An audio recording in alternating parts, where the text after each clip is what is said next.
నిన్న బిగ్ క్వశ్చన్లో మీకు ఓ నీతి కథ చెప్పాను. అదే కథను ఈరోజు కూడా చెబుతున్నాను. ఎందుకంటే ఈ కథను ప్రతి ఒక్కరూ వినాలి. విన్నవాళ్ళు పక్కన కనీసం ముగ్గురికైనా చెప్పాలి. ఆ ముగ్గురిలో ఒక్కొక్కరు మరో ముగ్గురికి చెప్పాలి. లేదంటే సోషల్ మీడియాలో మీరు వైరల్ చేసుకోవచ్చు. ఎందుకంటే నీతి కథ. చిన్నప్పుడు మనం పుస్తకాల్లో నీతి కథలు చదివి నీతివంతంగా పెరిగాం. చదవని వాళ్ళకి ఎలా ఉంటుందనేదే ఈ కథ. అనగనగా ఓ అడవిలో ఓ రోజు ఓ నక్క పరిగెత్తుకుంటూ వచ్చి చిన్న చిన్న జంతువులన్నింటినీ పోగు చేసి మరి కాసేపట్లోనే ఆకాశం విరిగి నేలపై పడబోతోంది, మనమందరం చనిపోబోతున్నాము, మాడి మసైపోతున్నామంటూ భయపెట్టేసింది. ఆ జంతువులన్నీ గజగజ వణికిపోయాయి. ఇప్పుడు ఏం చేయాలో అర్థం కాలేదు. నక్కగారు చెప్పండి, మేము ఇప్పుడు ఏం చేయాలి? మా ప్రాణాలు కాపాడుకోవడానికి మార్గం ఏదైనా ఉందా అని ఆ గుంట నక్కని అడిగాయి. అప్పుడు ఆ గుంట నక్క, సరే ఓ మార్గం ఉంది, మీరందరూ నేను చెప్పినట్టు వినండి అని చెప్పి నాతో పాటు రండి అంటూ ఆ జంతువులన్నింటినీ తీసుకెళ్ళి ఒక గుహ దగ్గర ఆగింది. ఆకాశం విరిగి మన పైన పడబోతోంది, మీకు రక్షణగా ఈ గుహ ఉంటుంది, ఒక్కొక్కరు లోపలికెళ్ళండి అంటూ ఒక్కొక్క జంతువును లోపలికి పంపిస్తోంది తెలివిగా. ఇంతలో అటుగా వస్తున్నటువంటి సింహం ఆ దృశ్యాన్ని, ఆ హడావిడిని చూసి అడిగింది, అసలు ఏం జరుగుతోంది ఇక్కడ అని. అక్కడ ఉన్నటువంటి జంతువులన్నీ చెప్పాయి. మన నక్కగారు చెప్పారు, కాసేపట్లోనే ఆకాశం విరిగి మన పైన పడబోతోందంట, మనమంతా చనిపోతామట, మాడి మసైపోతామట అని చెప్పగానే, ఆకాశం విరిగి ఎప్పుడైనా పడిందా? ఇప్పటి వరకు నేలపై ఆకాశం పడినటువంటి సందర్భాలు ఉన్నాయా? ఏం చెప్పావు నక్క వాటికి? నీ గుంట నక్క తెలివితేటలు చూపించినట్టున్నావు అన్నట్టుగా ఒక్కసారిగా సింహం కళ్ళు పెద్దవి చేస్తూ ఆ గుంట నక్కని అడిగింది. ఆ గుంట నక్క వణికిపోతూ ఏదేదో చెప్పాలనే ప్రయత్నం చేసింది. కానీ ఎందుకో సింహంకే అనుమానం ఉంది. ఆ గుహలోకి తొంగి చూస్తే ఈ గుంట నక్క ఫ్యామిలీ మెంబర్స్ అంతా లోపలున్నారు. లోపలికి పోయినటువంటి ఒక్కో జంతువును తినేస్తున్నారు. అక్కడ ఎముకలు కళేబరాలన్నీ పడి ఉన్నాయి. అంతే, సింహం ఏం చేసింది? వెంటనే ఆ గుంట నక్క నడ్డి మీద తన్ని అడవి నుంచి వెళ్ళగొట్టింది. ఈ కథలో నీతి ఏంటంటే, అది గుంట నక్క అని తెలిసి ఆ జంతువులన్నీ దాన్ని నమ్మడం. మరో నీతి ఏంటంటే, ఆకాశం విరిగి మనపై పడుతుందా లేదా అని కనీసం ఆలోచించకపోవడం. పొలిటికల్ స్క్రీన్పై ఇప్పుడు ల్యాండ్ టైటిలింగ్ యాక్ట్పై ఇలాంటి స్టోరీనే నడుస్తోంది. మనల్ని భయపెడుతోంది. కాస్త తెలివిగా ఆలోచించండి. ల్యాండ్ టైటిలింగ్ యాక్ట్తో మన భూములకు మనం యజమానులు కాకుండా పోతామా? మన భూములు దోపిడీకి గురవుతాయా అని ఆలోచించకుండా భయపడితే ఆ గుంట నక్క జంతువులను ఎలా మింగేసిందో పొలిటికల్ స్క్రీన్పై ఉన్న గుంట నక్కలు అలానే మింగేస్తాయి. ఈ నీతి కథలో ఆ గుంట నక్క ఎవరు? ఆ గుంట నక్క ఫ్యామిలీ మెంబర్స్ ఎవరు? ఆ గుంట నక్కను నడ్డి మీద తన్ని వెళ్ళగొట్టిన సింహం ఎవరో మీ ఊహకై వదిలేస్తున్నా. ఇక అసలు విషయంలోకి వెళదాం. రామోజీరావు గత కొంతకాలంగా ఫ్రీగా ఇంటింటికి వేస్తున్న తన పేపర్లు ల్యాండ్ టైటిలింగ్ యాక్ట్పై అపోహలు సృష్టిస్తున్నాడు. ప్రజలను భయభ్రాంతులకు గురి చేస్తున్నాడు. నిజానికి ల్యాండ్ టైటిలింగ్ యాక్ట్ అమల్లో ఉందా? సమగ్ర భూ సర్వేతో ప్రయోజనం ఎంత? ఈ స్టాంపింగ్తో మన ఆస్తులకు కలిగే భద్రత ఎంత? చర్చించే ముందు ఎల్లో తాత రోత రాతలపై ఓ 10 ప్రశ్నలు వినిపిస్తున్నాయి. అవేంటో ఒక్కసారి మనం స్క్రీన్ పైన చూద్దాం. Yes, question number 1. నాడు ల్యాండ్ టైటిలింగ్ యాక్ట్తో ఎంతో ఉపయోగమని నీ టీవీలో చూపించావా లేదా? నీ 87 ఏళ్ల గుండెపై ఒట్టేసి నిజం చెప్పు రామోజీ. Question number 2. ఈ కొత్త చట్టంతో ప్రతి ఒక్కరి ఆస్తికి భద్రత కలుగుతుందని నీ పేపర్లో అచ్చేసావా లేదా? నీ 87 ఏళ్ల గుండెపై ఒట్టేసి నిజం చెప్పు రామోజీ. Question number 3. నేడు పచ్చనక్క కోసం అదే యాక్టుపై విషం కక్కుతున్నావా లేదా? నీ 87 ఏళ్ల గుండెపై ఒట్టేసి నిజం చెప్పు రామోజీ. Question number 4. భూములు దోచిన నువ్వే ఏపీలో భూములపై రోతరాతలు రాస్తున్నావా లేదా? నీ 87 ఏళ్ల గుండెపై ఒట్టేసి నిజం చెప్పు రామోజీ. Question number 5. సమగ్ర భూ సర్వేపై పచ్చముఖ ప్రయోజనాల కోసం అపోహలు సృష్టిస్తున్నావా లేదా? నీ 87 ఏళ్ల గుండెపై ఒట్టేసి నిజం చెప్పు రామోజీ. Question number 6. నిజాలు తెలిసినా మీ భూమి మీది కాదంటూ ఏపీ ప్రజలను భయపెడుతున్నావా లేదా? నీ 87 ఏళ్ల గుండెపై ఒట్టేసి నిజం చెప్పు రామోజీ. Question number 7. అసైన్డ్ భూములు, పేదల భూములు దోచిన నువ్వే ఇప్పుడు దోపిడీ గురించి మాట్లాడుతున్నావా లేదా? నీ 87 ఏళ్ల గుండెపై ఒట్టేసి నిజం చెప్పు Ramoji. Question number 8. Film city గుట్టల్లో వేలాది ఎకరాల భూమి అప్పనంగా కొట్టేశావా లేదా? నీ 87 ఏళ్ల గుండెపై ఒట్టేసి నిజం చెప్పు రామోజీ. Question number 9. విలువలపై వ్యాసాలు రాసే నువ్వు ఉచితంగా ఇంటింటికి పేపర్లు వేసుకునే స్థాయికి దిగజారావా లేదా? నీ 87 ఏళ్ల గుండెపై ఒట్టేసి నిజం చెప్పు రామోజీ. క్వశ్చన్ నెంబర్ 10, జర్నలిజం అనే తులసి వనంలో నువ్వు ఒక గంజాయి మొక్కలా మారావా లేదా? నీ 87 ఏళ్ల గుండెపై ఒట్టేసి నిజం చెప్పు రామోజీ. ఈ 10 ప్రశ్నలకు రామోజీరావు గారు సమాధానం చెప్పాలి. వారిపైనే, ఆ ప్రశ్నలపైనే మనం ఇప్పుడు చర్చించుకోబోతున్నాం. చర్చలో పాల్గొంటున్నారు వెంకటరామరెడ్డి గారు, corporate law expert, Karumuri Venkatareddy గారు, వైఎస్ఆర్సీపీ జాయింట్ సెక్రటరీ, అలాగే కోటంరాజు వెంకటేష్ శర్మ గారు, హైకోర్టు అడ్వకేట్ మనకు లైవ్లో అందుబాటులో ఉన్నారు. ముందుగా వెంకటరెడ్డి గారితో మాట్లాడదాం. వెంకటరెడ్డి గారు, ఏపీలో ఉచితంగా ఇంటింటికి పేపర్లు వేసుకునేటటువంటి దుస్థితికి దిగజారిన రామోజీ పేపర్లో రోజు దిగజారుడు వార్తలు రాస్తున్నారు, ప్రజల్ని భయభ్రాంతులకు గురి చేస్తున్నారు. అసలు ల్యాండ్ టైటిలింగ్ యాక్ట్ పైన ప్రతిరోజు ఏదో ఒక రకంగా ప్రజల్ని భయపెట్టాలి, వాళ్ళ గుండెల్లో భయాన్ని నింపాలి. ఇలాంటి కుట్ర తప్ప మరొకటి కనిపించట్లేదు. ఈ ల్యాండ్ టైటిలింగ్ యాక్ట్తో ప్రయోజనమా నష్టమా అంటే ఏం చెప్తారు? ఈశ్వర్ గారు, ముందుగా మీకు ప్యానెల్లో ఉన్న అందరికీ, అట్లానే సాక్షి టీవీ ప్రేక్షకులందరికీ నమస్కారాలు. నమస్తే సార్. ఏదైతే ఎల్లో మీడియాలో రోజు రాస్తున్నటువంటి వార్తలు, పెద్ద పెద్ద ఫుల్ పేజీకి యాడ్లు ఇస్తూ ఫుల్ పేజీ మొత్తం అసలు ఈ ల్యాండ్ టైటిలింగ్ యాక్ట్ వల్ల ఏదో భూములన్నింటినీ ప్రభుత్వం లాగేసుకుంటుందని చెప్పి చేస్తున్నటువంటి ఒక దుష్ప్రచారం, పర్టికులర్ గా మీడియా చేస్తున్నటువంటి దుష్ప్రచారం. ఎందుకంటే నిజంగా మనం మీడియా అయితే మాట్లాడు సార్, వాళ్ళు మీడియా నడుపుతుంటే, జర్నలిజం చేస్తుంటే మనం వాళ్ళ గురించి డిస్కస్ చేసిన ఒక అర్థం ఉంటది. ముంబైలో ఒక రెడ్ లైట్ ఏరియా అని ఒకటి ఉంటుంది సార్, అంతకంటే దిగజారిపోయి ఆ రెడ్ లైట్ ఏరియా ఓనర్ కంటే ఆ రెడ్ లైట్ ఏరియాని మెయింటైన్ చేస్తారు చూడండి, అంతకంటే దిగజారి ఈరోజు ఓ పత్రిక నడుపుతుంది. అంతకంటే నా దగ్గర పెద్ద వర్డ్స్ లేవు. అంతకంటే ఏమైనా పెద్ద వర్డ్స్ ఉంటే చెప్పండి, దాన్ని కూడా మనం కంపేర్ చేసి మాట్లాడాలి. పెద్ద వర్డ్ కాదండి, చాలా చిన్న వర్డ్, దిగజారిన వర్డ్. వద్దులేండి, ఇంకా ఆ స్థాయి కంటే మించి ఇంకేం అవసరం లేదు. కాదు సార్, వద్దు, అక్కడ కాపేద్దాం. ఇప్పుడు ఈయన జీవితమే మొత్తం మోసం. ఎందుకంటే ఆయన ఒరిజినల్ పేరు ఈయన పెట్టుకోవాలి. ఒరిజినల్ పేరు కాదు, ఇప్పుడు రామోజీరావు అనేది అతని ఒరిజినల్ పేరు కాదు, చెరుకూరి రామయ్య అతని ఒరిజినల్ పేరు. చెరుకూరి రామయ్య అనేటటువంటి పేరుని రామోజీరావుగా మార్చుకున్నటువంటి ఈ దొంగ అంటే పిలవాలా? జీ అంటే గౌరవంగా పిలుస్తారని అందరు పిలవాలనేటువంటి రామోజీ క్యాజీ అనండి అందరు. ఇక కాదు సార్, తన తండ్రి పెట్టినటువంటి పేరునే మార్చుకున్నటువంటి ఈ దౌర్భాగ్యుడు, ఈ దుర్మార్గుడు ఈ వయసులో, నిజంగా ఈ వయసులో ఎందుకు అట్లా ఉన్నాడో కానీ నాకు అర్థం కాలేదు. ఈ వయసులో ఈ రాతలు రాసి దాని ద్వారా వచ్చేటటువంటి సంపాదనతో ఇంక ఏం మూట కట్టుకొని పోతాడో అర్థం కావట్లా. ఒక ల్యాండ్ టైటిలింగ్ యాక్ట్ అనేది ఈ రోజు ప్రజల ఆస్తులని కాపాడేటటువంటి యాక్ట్.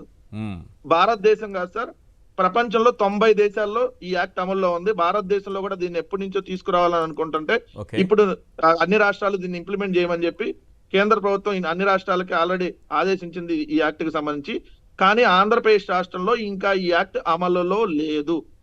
మనం గుర్తించాల్సినటువంటి అంశం, ఆంధ్రప్రదేశ్ రాష్ట్రంలో ఏపీ ఏదైతే వీళ్ళు చెప్తున్నారు ల్యాండ్ టైటిలింగ్ యాక్ట్ ఇంకా అమలులో లేదు. సో అమలులో లేనటువంటి దాన్ని రద్దు చేస్తామని ఒకళ్ళు, ఈ అమల్లో లేనటువంటి దాన్ని ఇక్కడ దీని వల్ల భూములు లాగేసుకుంటున్నారని ఒకళ్ళు. ఎందుకంటే ప్రతిరోజు వాళ్ళు రాస్తున్నటువంటి దాంట్లో కొంత అపోహలు కల్పిస్తూ రాస్తున్న దాని మీద నేను 4 పాయింట్లు చెప్తాను సార్. వీళ్ళు ఏమంటారు, మీ ఆస్తులకి జిరాక్స్ కాపీలు ఇస్తారు, ఒరిజినల్ పత్రాలు ఎవరు అంటున్నారు. మరి ఇదే రామోజీరావు గారి దగ్గర పనిచేసేటటువంటి వాళ్ళు ఆంధ్రప్రదేశ్ లో ఈ 2023-24 సంవత్సరంలోనే కొన్ని వేల మంది ఎక్కడో చోట భూములు కొని రిజిస్ట్రేషన్ చేయించుకుని ఉంటారు కదా సార్. అవును. మరి వాళ్ళకి ఒరిజినల్స్ ఇచ్చారా, జిరాక్స్లు ఇచ్చారా? ఒక ఆయన ఉన్నాడు మెంటల్, అతను మెంటల్ సర్టిఫికేట్ తో ఇప్పుడు పోటీ చేశాడు. అంతకుముందు కూడా అతను మధురవాడలో కొన్నాడు భూమి. ఆ మధురవాడలో మధురవాడలో ఆయన కొంది డాక్యుమెంట్ నెంబర్ 609/2024 జనవరి 6, 2024 అది రిజిస్ట్రేషన్ చేయించుకున్నాడు. ఆయనకి జిరాక్స్ ఇచ్చారా లేదంటే ఒరిజినల్ ఇచ్చారా? అతను సినిమా హీరోగా కూడా ఉన్నాడు, ఇప్పుడు పోటీ చేస్తున్నాడు. ఇంకొక ఆయన ఉన్నాడు, ఫిబ్రవరి 12, 2024 3 పెళ్లిళ్ళు చేసుకున్నటువంటి ఒక ఆయన హీరో. ఆయన ఏదో ఫిబ్రవరి 12, 2024 ఏదైతే మంగళగిరిలో రిజిస్ట్రేషన్ చేయించుకున్నారో, మరి ఆయనకు ఒరిజినల్ ఇచ్చారా, జిరాక్స్ ఇచ్చారా? జిరాక్స్ ఇస్తే మరి ఆ రోజు జిరాక్స్ ఇచ్చారని మాకు ఎందుకు చెప్పలా? అంటే ఒరిజినల్సే ఇచ్చారు కదా, జిరాక్స్లు ఇస్తారని చెప్పి ఒక రకమైనటువంటి దుష్ప్రచారం. రెండవది, మీ ఆస్తులకి గ్యారంటీ ఉండదు, మీ భూములు లాక్కుంటారంట. అసలు ఎవడైనా భూములు ప్రభుత్వం లాక్కోవడం గ్యారంటీ ఉంటుందా సార్? ప్రభుత్వం గ్యారంటీ ఇవ్వడానికి తీసుకొస్తున్నటువంటి చట్టం ఇది, కానీ లాగేసుకుంటారని చెప్పి ఒక రకమైనటువంటి దుష్ప్రచారం. కోర్టులకు వెళ్ళే అవకాశం ఉండదని చెప్పి వీళ్ళు చేస్తున్నటువంటి దుష్ప్రచారం. ఎందుకుండదు సార్? ఎక్కడైనా నిరభ్యంతరంగా ఏ అంశం మీదైనా ఎవరైనా కూడా కోర్టుకు వెళ్ళొచ్చు. అసలు కోర్టుకి వెళ్ళటానికి ఉండకుండా ఏదైనా చట్టం తీసుకురావడం పాజిబుల్ అయితే, కోర్టుకి వెళ్లకుండా తీసుకురావడానికి మీ ఇళ్ల స్థలాలు ఎత్తుకెళ్తారు, మీ యాజమాన్య హక్కులు నిరూపించుకోవాలంట. ఉమ్, ఎవడన్నా స్థలం ఎత్తుకెళ్ళిపోతారా సార్? ఈనాడు పత్రిక అంటే ఎత్తుకెళ్ళి ఆ మురుకాలలో పడేయడానికి అవకాశం ఉంటుంది, కానీ ఓ స్థలాన్ని ఎత్తుకెళ్ళడానికి ఏమైనా అవకాశం ఉంటుందా? ఈ రామోజీరావు కబ్జా చేశాడు కాబట్టి అందరు కబ్జాలు చేసేస్తారా? ఎందుకంటే 1962లో 85 రూపాయల అద్దె జీవితంతో ప్రారంభమైంది సార్ ఈ చెరుకూరి రామయ్య బతుకు. ఉమ్, 1962లో హిమాయత్ నగర్ లో 85 రూపాయల అద్దె ఇంటితో ప్రారంభమైన ఈ జీవితం ఈ రోజు కొన్ని వేల ఎకరాలు కూడా కాదు సార్, లక్షల ఎకరాలు అనాలి, లక్షల ఎకరాల ల్యాండ్ బ్యాంకు, పలు రకాల వ్యాపార సంస్థలు ఎక్కడి నుంచి వచ్చినాయి? పచ్చళ్ళమ్మ వచ్చినాయా? ఏం సార్ పచ్చళ్ళు అమ్మితేనే ఫిలిం సిటీలు కట్టేశారా? మరి పచ్చళ్ళు అమ్మిన వాళ్ళందరూ ఎందుకు గట్ల ఫిలిం సిటీలు? మరి అంటే ఎలా అప్పుడు వచ్చింది ఉన్నటువంటి దానికి? చంద్రబాబు నాయుడు ప్రభుత్వాన్ని, రామారావు గారి ప్రభుత్వాన్ని అడ్డం పెట్టుకొని ఈ విధంగా అక్రమ సంపాదన చేసినటువంటి ఈ బ్రోకర్ రామోజీ. ఎందుకంటే మనిషి పుట్టకపోవట్లేదు సార్, పద్ధతిగా మనం మాట్లాడాలన్నా వాళ్ళు రాస్తున్న రాతలు చూస్తుంటే వాళ్ళు ఈ రోజు ప్రజల్లో కలిగిస్తున్నటువంటి అపోహలు ఈ చూస్తా ఉంటే టైటింగ్ యాక్ట్ అసలు నిజంగా ప్రయోజనాలు మనిషి చెప్పండి, పుట్టక నిజంగా పుట్టక ప్రయోజనం ఉంటే ఈ పుట్టక ప్రయోజనం పుట్టక అని చెప్పండి. అనిపిస్తుంది సార్. ఈ యాక్ట్ వల్ల వచ్చే ప్రయోజనం ఏంటో చెప్పండి, ప్రజలకు అర్థమయ్యే విధంగా చెప్పండి. సార్ మన భూమికి ఇప్పటి వరకు ఏ రాష్ట్ర ప్రభుత్వాలు కానీ ఈ భారతదేశంలో ఈ కేంద్ర ప్రభుత్వం కానీ మన భూమికి మనకు పూర్తి హక్కు కల్పిస్తూ మనకు ఒక డాక్యుమెంట్ టైటిలింగ్ యాక్ట్ అంటే సార్ మనకు హక్కు కల్పిస్తూ ఇప్పటి వరకు ఎక్కడా లేదు. మన భూమి మనం అంటే ఇంకోటి వెళ్ళి కోర్టులో కేసేస్తాడు, ఇంకోటి వెళ్ళి ఇదిగో నాదని ఇంకో డాక్యుమెంట్ తీసుకొని వస్తాడు. ఇవన్నీ తొలగించేసి పూర్తిగా మనకు హక్కు కల్పించేటట్టు, అంటే ఇది పేదవాడికి, మధ్య తరగతి వాళ్ళకి, ఏదైతే ప్రతి ఒక్కళ్ళకి నిజాయితీగా ఉండే ప్రతి ఒక్కరికి ఉపయోగపడేటటువంటి యాక్ట్. ఎవరైతే ఈ అక్రమంగా బినామీల రూపంలో దోచుకున్నటువంటి వాళ్ళు ఉంటారు చూడండి, వాళ్ళ భరతం పట్టేటటువంటి యాక్ట్. అందుకనే ఈ రోజు రామోజీరావు కావచ్చు, వాళ్ళకి సంబంధించినటువంటి మంది మాగ్బలం కావచ్చు, వాళ్ళకి సంబంధించిన మొత్తం దుష్ట చతుష్టయం అంతా ఇప్పుడు అమరావతిలో కావచ్చు, అనేక ప్రాంతాల్లో కావచ్చు, వీళ్ళు లాక్కున్నటువంటి భూములకు సంబంధించి ఇప్పుడు వాళ్ళ భూములు వాళ్ళ వశం కాకుండా పోతాయి. కాబట్టి వీళ్ళు ఈ బినామీలు ఎవరైతే ఉన్నారో ఆ బినామీలు మొత్తం బయటకు వస్తారు. కాబట్టి దీని గురించి ప్రజల్లో అపోహలు కలిగించి రాజకీయంగా ఏదో దెబ్బ కొట్టేసి ఇది లేకుండా చేయాలనేటువంటి ఒక కుట్ర జరుగుతా ఉంది. దయచేసి ప్రజలను కూడా గమనించమని చెప్తా ఉన్నాం. ఎందుకంటే దాదాపుగా 62,93,000 రిజిస్ట్రేషన్లు అయినాయి సార్ 2023-24 సంవత్సరానికి సంబంధించి. అంటే 63 లక్షల మంది రిజిస్ట్రేషన్లు అయితే దాంట్లో 3 నెలల్లోనే 9 లక్షల రిజిస్ట్రేషన్లు అయినాయి. మరి ఎవరికన్నా జిరాక్స్లు ఇచ్చారా? ఎవరు భూమన్నా లాక్కున్నారు రిజిస్ట్రేషన్ చేసుకొని? రామోజీరావు ఇలా రాస్తున్నారే, అంత జిరాక్స్ కాపీలు ఇస్తున్నారట, వాళ్ళ భూములు వాళ్ళకి కాకుండా పోతాయట, రామోజీ పేపర్లో చదివితే. నేను అందుకని ఇప్పుడు ఎన్నికల కోడ్ అమల్లో ఉంది కాబట్టి మనం కొన్ని పేర్లు ప్రస్తావించకూడదు కాబట్టి నేను అందుకని అంది. ఓ మెంటల్ సర్టిఫికేట్ తీసుకున్న హీరో ఎమ్మెల్యేగా గెలిచాడు, అతను మళ్ళీ పోటీ చేస్తున్నాడు, అతనికి జిరాక్స్ ఇచ్చారా, ఒరిజినల్ ఇచ్చారా అని అడిగా. కార్లు మార్చినట్టు పెళ్ళాలను మార్చేటటువంటి ఇంకొక ఉన్నాడు, అతనికి ఏమిచ్చారు? అతనికి జిరాక్స్ ఇచ్చారా, మంగళగిరిలో ఒరిజినల్ ఇచ్చారా? ఈయన రిషికొండ దగ్గరలో కొన్నాడు కదా, ఎవరు మెంటల్ అతనికి ఏమిచ్చారు? జిరాక్స్ ఇచ్చారా, ఒరిజినల్ ఇచ్చారా? ఇదే ఈనాడుకి సంబంధించినటువంటి దాంట్లో పనిచేసే వాళ్ళు కూడా ఎక్కడో చోట ఆంధ్రప్రదేశ్ లో రిజిస్ట్రేషన్ చేయించుకుని ఉంటారు కదా, వాళ్ళకి జిరాక్స్లు ఇచ్చారా, ఒరిజినల్స్ ఇచ్చారా? నేను అడుగుతున్న సూటిగా చెప్పండి. జిరాక్స్ ఇస్తే చూపించండి, ఇది కూడా మాకు జిరాక్స్ లో ఇచ్చారు, మా ఒరిజినల్ పత్రాలు ఇవ్వలేదని ఒక్క డాక్యుమెంట్ చూపించండి. అంటే లేదు కాబట్టి వాళ్ళ ఆస్తులు ఏం లాక్కోలేదు ఇప్పటి వరకు, ఎవరు ఆస్తులు పోలేదు. ఈ 65 లక్షలు మీరు చెప్పిన రిజిస్ట్రేషన్లు 2023-24 ఎవరవి కాదు కదా సార్. ఫిలిం సిటీ భూములు ఎవరవి? అమరావతిలో దళితుల భూములు లాక్కుంది ఎవరు? అసైన్డ్ భూములు లాక్కుంది ఎవరు? లాక్కొని రియల్ ఎస్టేట్ వ్యాపారం చేసింది ఎవరు? ఈ రోజు రామోజీ ఫిలిం సిటీ సంబంధించినటువంటి భూములు ఉన్నాయి, పేదల భూములు ఉన్నాయి, దోపిడీకి గురైన భూములు ఉన్నాయి, చాలా ఉన్నాయి, అక్కడ వివాదాస్పద భూములు ఉన్నాయి, చాలా ఉన్నాయి. గుట్టల్లో సామ్రాజ్యాన్ని నిర్మించాడు కదా రామోజీ తాత. ఈ దొంగలు లాక్కునేటటువంటి దొంగలకి అందరూ దొంగతనం చేస్తారనిపిస్తారు. ఎందుకంటే పచ్చకామెలు వచ్చినట్టు లోకమంతా పచ్చగా కనపడింది. రైట్. ఓ దొంగ అవతల దొంగలాగా కనపడతారు. సో వీళ్ళు దొంగలు కాబట్టి, వీళ్ళు లాక్కున్నారు కాబట్టి అందరు ఇట్లా లాక్కుంటారని చెప్పి ఒక రకమైన దుష్ప్రచారం చేసేసి రాజకీయంగా ఒక వ్యక్తికి లబ్ధి చేకూర్చాలనేది వీళ్ళ ప్రయత్నం. దయచేసి ప్రజలను కూడా గమనించమని చెప్తా ఉన్నాను. విత్ డాక్యుమెంట్ తో సహా మేము చెప్తా ఉన్నాం. కాబట్టి ఇవన్నీ మరి వాళ్ళకి నిజంగా జిరాక్స్లు ఇస్తే మరి వాళ్ళు ఎందుకు చెప్పరు సార్? ఎక్కడ ఎవరికి జిరాక్స్లు ఇవ్వరు సార్.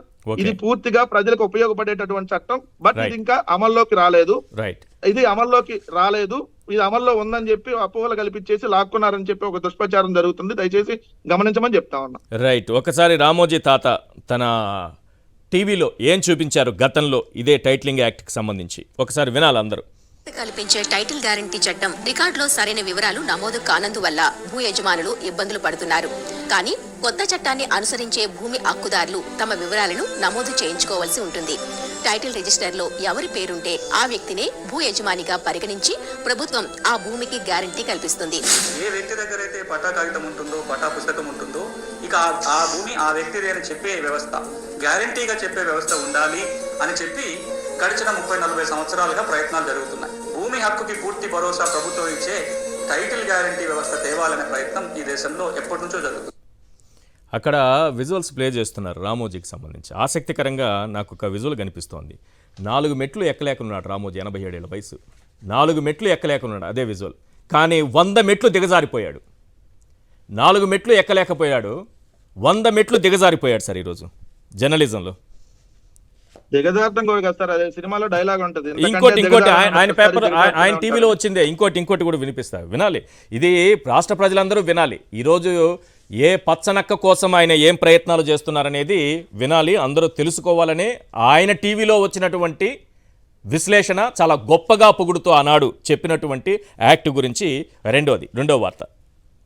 భూ రికార్డుల విషయంలో మరింత స్పష్టత నెలకొల్పే దిశగా రాష్ట్ర ప్రభుత్వం ఉపక్రమించింది. ల్యాండ్ టైటిల్ యాక్ట్ 2019 ముసాయిదా బిల్లుకు మంత్రివర్గం ఆమోదముద్ర వేసింది. భూ యజమానుల హక్కులను మరింత పటిష్టం చేయడం సహా భూ తగాదాల పరిష్కారానికి దస్త్రాల తారుమారు వ్యవహారాలను నిరోధించేందుకు ఈ బిల్లు ఉపకరించనుంది. భూ హక్కులకు సంబంధించి రాష్ట్ర మంత్రివర్గం ఆమోదించిన ల్యాండ్ టైటిలింగ్ చట్టం 2019 ముసాయిదా బిల్లు చట్టరూపం దాల్చితే భూ యాజమాన్య హక్కులకు అంతిమ సాక్ష్యంగా ఒకే రికార్డు సరిపోనుంది. భూపత్రాలు ఎంత గొప్పగా రాశాడంటే రామోజీ తాత. ఈరోజు తాతగారికి ఏమైందో అర్థం కావట్లేదు. ఉచితంగా దిగజారిపోయి నేను ఎందుకు పదే జర్నలిజం అనే తులసివనంలో గంజాయి మొక్క అని పదే ఎందుకు అంటున్నానంటే 151 సీట్లతో ఈ రాష్ట్ర ప్రజలు ఒక ముఖ్యమంత్రిని ఎన్నుకుంటే ఆ ముఖ్యమంత్రి ఫోటోని గంజాయి మొక్కల మధ్య పెట్టి తలను పెట్టి చుట్టూ గంజాయి మొక్కలేసి రాష్ట్రాన్ని గంజాయి కేరాఫ్గా మార్చేశారని ముఖ్యమంత్రిని గంజాయి మొక్కల మధ్య పెట్టాడు. అందుకే నేను పదే చెప్తున్నా, జర్నలిజం అనే తులసివనంలో ఇది ఒక గంజాయి మొక్క అని. ఒక్క మాట సార్, రైట్. అంతకంటే లోతుల్లోకి వదిలేండి. ఆయన దిగజారుడుతనానికి 4 మెట్లు ఎక్కలేకున్నాడు, 100 మెట్లు పడిపోయాడని చెప్పానుగా. పెద్దలు మాట్లాడే ముందు ఒక్క అంశం, జగన్మోహన్ రెడ్డి గారి మీద ఒకటే కాదు సార్, ఇది స్వయాన ఈయన ఆ స్థాయిలో ఉండడానికి ఒక కారణమైనటువంటి ఏదైతే నందమూరి తారక రామారావు గారి మీద బట్టలు లేకుండా కార్టూన్లు వేశాడు సార్ ఇతను. నందమూరి తారక రామారావు గారు అమ్మాయిలతో తిరుగుతాడని రాశాడు, బట్టలు లేకుండా ఆయన బొమ్మలు వేశారు కార్టూన్లు. ఇదే ఈనాడు పత్రికలో. ఏది రామారావు గారి మీద.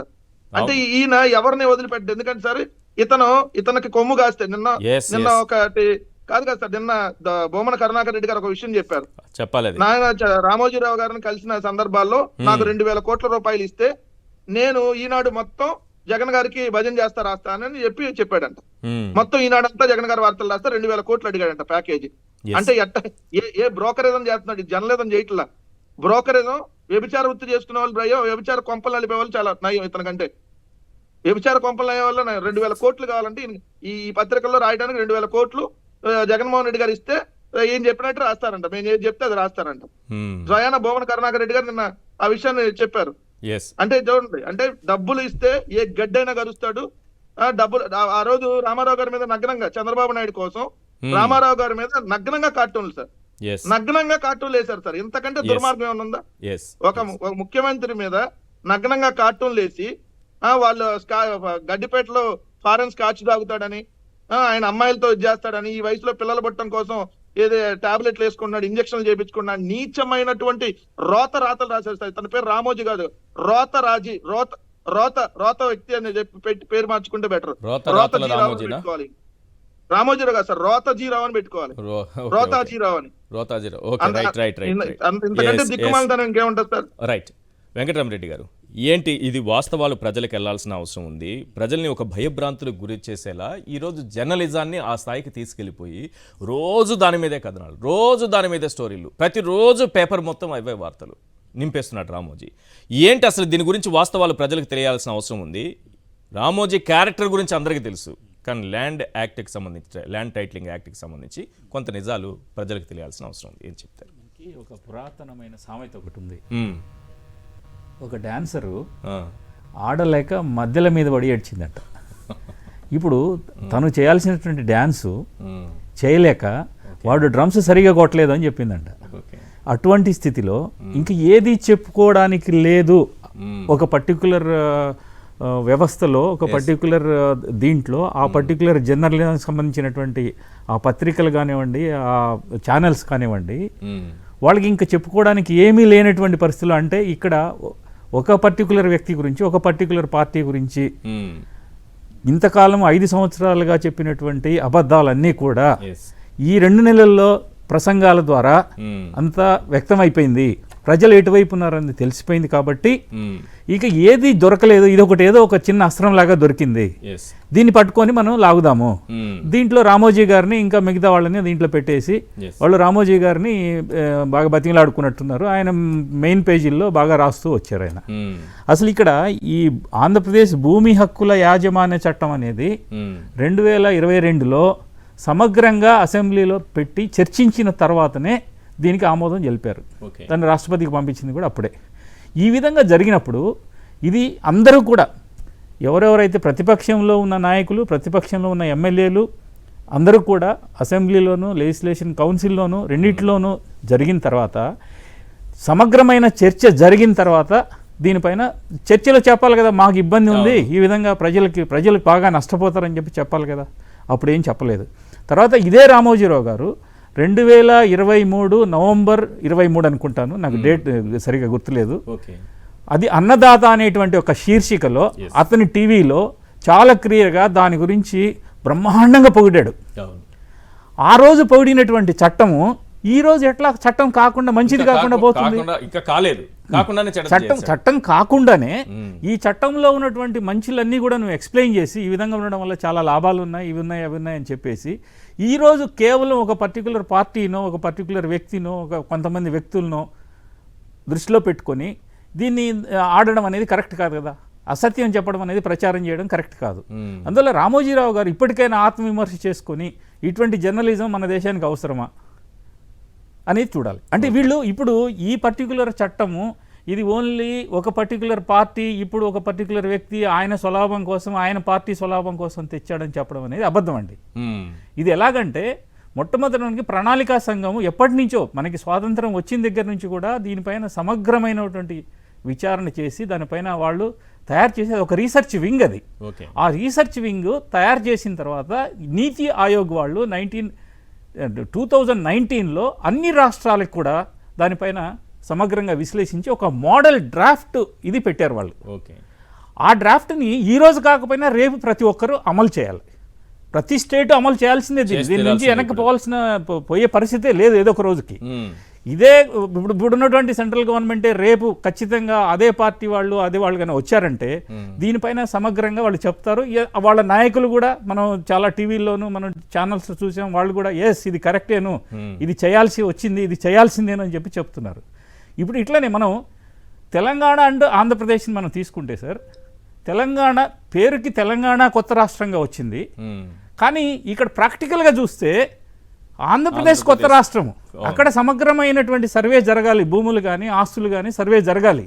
ఆ సర్వే కోసం సెంట్రల్ గవర్నమెంట్ ఇచ్చినటువంటి ఈ మంచి అవకాశాన్ని మొట్టమొదటిసారిగా ఈ పర్టికులర్ ఆంధ్రప్రదేశ్ గవర్నమెంట్ తీసుకున్నది. కాబట్టి దాన్ని అభినందించాల్సింది పోయి రామోజీను అతని వైతాళికులంతా కూడా కలిసి దాన్ని ఏదో వంటవార్చి ఇదేదో పెద్ద భూతం అని చెప్పడము, ఇంకోటి దాన్ని కాగితాలు చించేయడము. మరి చించేయడం అంటే ఇప్పుడు నేను చిన్న ఎగ్జాంపుల్ చెప్తాను, చిన్న ఎగ్జాంపుల్ మీకు చెప్తాను. ఆ డిజిటైజేషన్ అనేది ఎంతగా ఉపయోగపడుతుంది.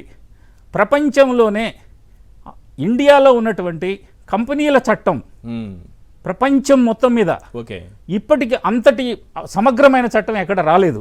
డిజిటైజ్ చేశారు 2006లో టోటల్గా డిజిటైజ్ చేశారు. ఎక్కడ ఎటువంటి ఏమైనా వివాదాలు లేకుండా చక్కగా డిజిటైజేషన్ అయిపోయినాయి. ఎవరు ఎప్పుడు ఏ కంపెనీలో ఎవరు ఎప్పుడు డైరెక్టర్లుగా ఉన్నారు, ఏంటి పరిస్థితి, ఆ కంపెనీ హిస్టరీ మొత్తం ఉంటుంది. అలాగే ఈ సమగ్రమైనటువంటి రికార్డులు మొత్తం కూడా తయారైతే ఇక్కడ వివాదాలు తగ్గిపోతాయి, కోర్టుల్లో కేసులు తగ్గిపోతాయి.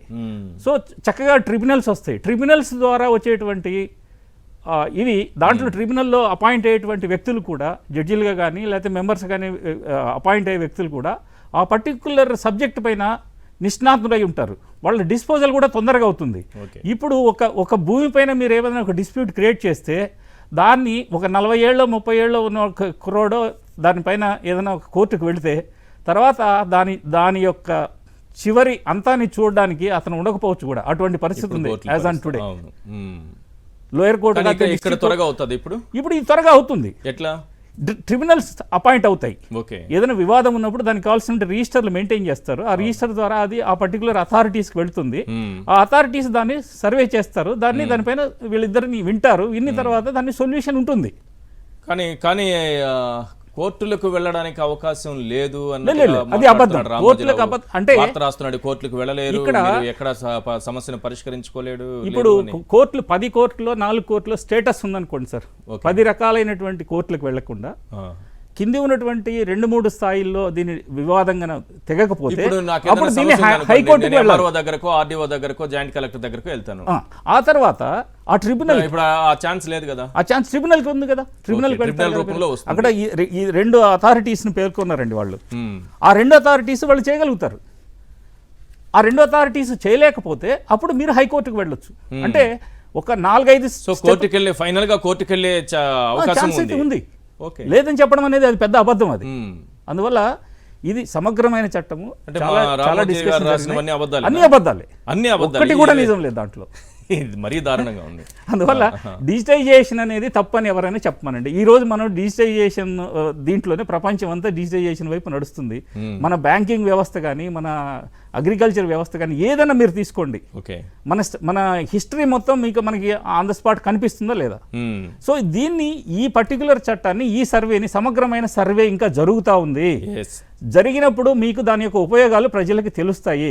ప్రజల్ని మభ్యపెట్టి ఈ స్టేజ్లో వాళ్ళని కన్ఫ్యూజ్ చేసి రేపు ఎల్లుండి ఓట్లు ఉన్నాయనగా, ఓటింగ్ వేస్తారనగా, ప్రభుత్వాన్ని మార్చడం కోసము, ప్రభుత్వంలో ఉన్న వ్యక్తులపైన కోపంతోనో మార్చడం కోసము రామోజీ అనేటువంటి తాత ఇటువంటి అబద్ధాలు చెప్పడం అన్యాయం, దుర్మార్గం. ఇంతకు మించినటువంటి ఇంకో వర్డ్స్ ఇంకేముండవు. అంటే ఆయన పేపర్లో వచ్చింది, టీవీలో వచ్చింది, వినిపించాను కదా. ఆయన పేపర్లో వచ్చిన వార్తను కూడా చూపిస్తున్నాను. సరే, క్లియర్గా కనిపించకపోవచ్చు కానీ ఇది ఆయన పేపర్లో వచ్చినటువంటి వార్త. దగ్గరుండి సర్వే చేయించుకోండి, వివాదాలకు చెక్ పెట్టండి. రైతులు బ్యాంకుల్లో పంట రుణం కోసం వెళ్ళినప్పుడు ఏ సర్వే నెంబర్లో మీ భూమి ఉందని మేనేజర్ ప్రశ్నిస్తే చాలామంది సరిగ్గా సమాధానం చెప్పలేరు.